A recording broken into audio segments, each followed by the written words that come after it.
Mudiraj versus Munnuru Kapu, బీజేపీలో తీవ్ర స్థాయికి వర్గపోరు, గిరీష్ పైన దాడితో బయటపడ్డ వైరం, స్టేట్ చీఫ్ పోస్టు పైన బీసీ వర్సెస్ బీసీ, అక్కడ ఇరు వర్గాల మధ్య ఫైట్. ఇప్పుడు ఈ కమ్యూనిటీకి ఇవ్వాలా, అల్టిమేట్గా ఎవరికి ఇచ్చినా బీసీకి ఇచ్చినట్టే కదా, ఎవరికి ఇచ్చినా బీసీకి ఇచ్చినట్టే కదా. అక్కడి వరకు ఓకే, ఆ పాజిటివ్ కాంపిటీషన్ ఉండడంలో తప్పులేదు. కానీ ఇళ్ళ మీదకి పోయి దాడులు చేసి ఈ సంస్కృతి ఏంది?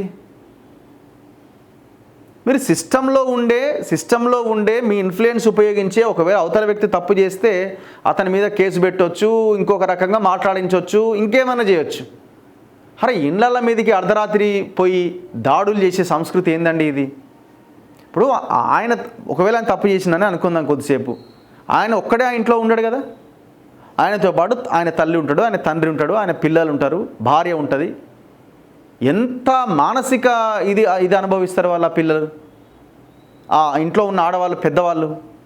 ఈ మాత్రం కామన్ సెన్స్ కూడా లేకపోతే ఎట్లా? మమ్మల్ని అంటాడా అంటే, ఒకవేళ అంటే దానికి వేరే మార్గం ఉన్నది. ఆయన ఒకవేళ క్వశ్చన్ చేయడానికి, ఆయన మీద ఒకవేళ యాక్షన్ తీసుకోవడానికి.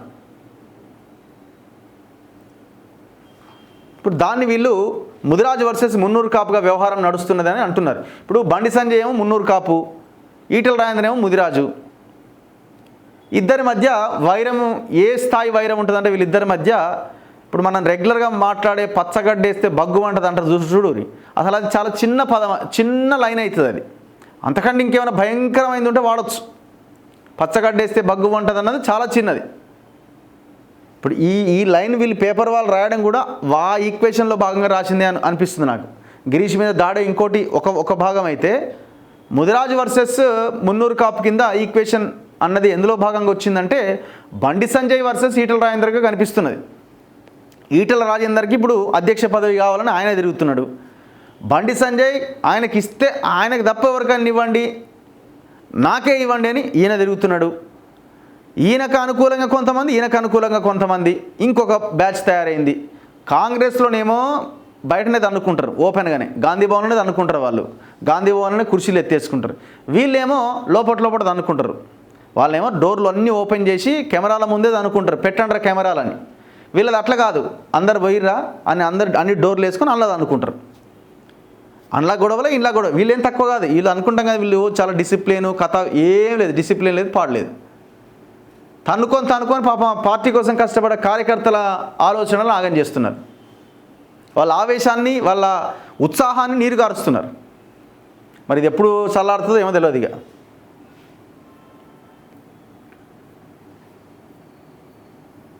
అండ్ ఇంకోటి, ఇప్పుడు మాట్లాడేటప్పుడు కూడా పర్సనల్ విషయాల మీద అటాక్ చేయడం ఆపండి దయచేసి. పర్సనల్ ఎందుకు? మీరు పాలసీ విషయంలో మాట్లాడండి. ఇప్పుడు ఆ లీడర్ తప్పు చేసిండు, మీ పార్టీలో ఉన్న లీడర్ అయినా సరే పాలసీ మీద మాట్లాడండి, పాలసీస్ మీద మాట్లాడండి. ఇప్పుడు ఏమైపోయింది, చివరికి అంత పెద్ద దాడి జరిగిన బీజేపీ వైపు నుంచి ఖండన రావాలి కదా, ఎందుకు రావట్లే? అది ఒక పర్సనల్ ఇష్యూ కింద వాళ్ళ గొడవలాగా చూస్తున్నారు. సో రెండు వైపుల నుంచి సంయమనం పాటించాల్సిన అవసరం ఉంది. కూర్చొని డైలాగ్ స్టార్ట్ చేస్తే ఒక సొల్యూషన్ దొరుకుతుంది. ఇట్లా దాడులు చేసుకుంటే ఏముంటుంది ఉపయోగం?